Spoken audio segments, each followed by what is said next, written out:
Bismillahirrahmanirrahim. Assalamualaikum warahmatullahi wabarakatuh. Pada kesempatan kali ini kita akan membahas tentang kompetensi manajemen komunikasi. Seorang top manajemen atau seorang komunikator harus mempunyai kemampuan-kemampuan atau kompetensi di dalam memanage atau mengelola institusinya. Yang pertama yaitu listening. Listening atau mendengarkan bukan hanya segera mendengar. Mungkin teman-teman sudah tahu ya, kadang-kadang kita mendengar tapi tidak mendengarkan. Kadang-kadang kita mendengarkan tetapi tidak memahami. Kadang-kadang kita memahami tapi tidak melaksanakan. Nah, dalam hal listening ini adalah kemampuan untuk menyimak, bukan hanya mendengar saja. Kemudian mendengarkan informasi sampai tuntas. Ketiga, tidak memotong pesan. Atau ketika berkomunikasi secara langsung tidak memotong pembicaraan orang lain.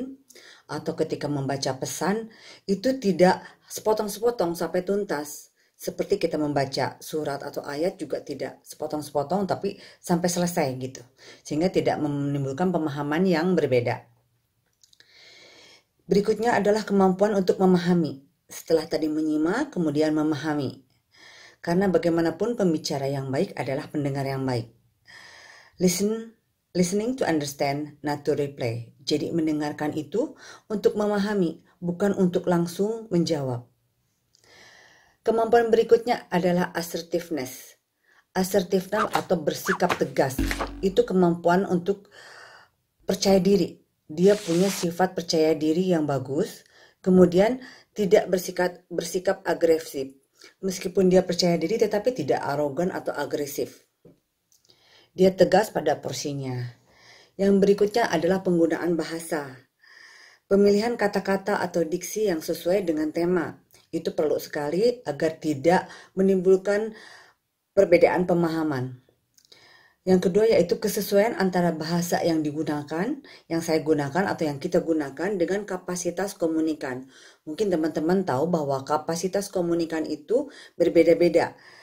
Dan kita harus memahami apabila audiens kita mahasiswa, kita harus sesuaikan bahasanya, bahasa yang akademik yang dipahami mahasiswa.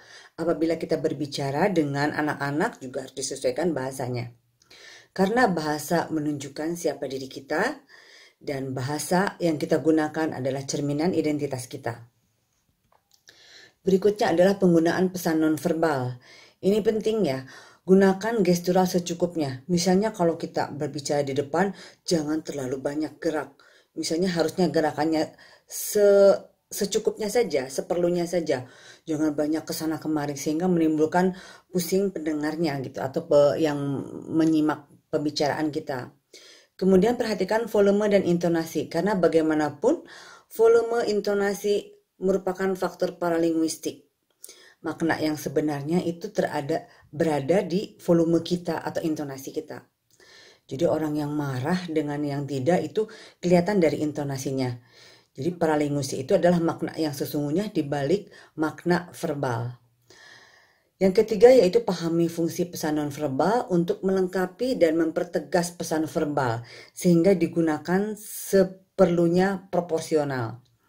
Perhatikan pakaian dan atribut lain yang kita gunakan, bukan hanya pakaian tapi misalnya aksesoris, tas, atau sepatu, atau kacamata, itu digunakan sesuai dengan konteks pembicaraannya, karena itu merupakan faktor artefaktual dalam pesan nonverbal.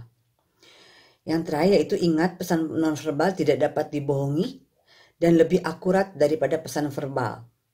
Jadi seandainya seseorang yang berbohong itu kelihatan dari gesturnya, dari matanya, dari gestural tangan yang misalnya disembunyiin.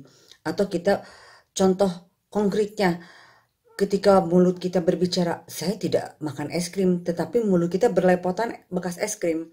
Pesan nonverbal yang kita lihat itu lebih akurat daripada ucapan kita. Atau misalnya ketika saya berbicara, saya ikhlas loh ngajar tapi sambil ikhlas itu bukan ikhlas berarti karena itu pesan yang sesungguhnya itu tidak ikhlas. Jadi pesan nonverbal itu yang kita lihat dari face to face itu lebih akurat daripada kata-kata yang kita ucapkan. Demikian bahasan tentang kompetensi manajemen komunikasi. Terima kasih. Assalamualaikum warahmatullahi wabarakatuh.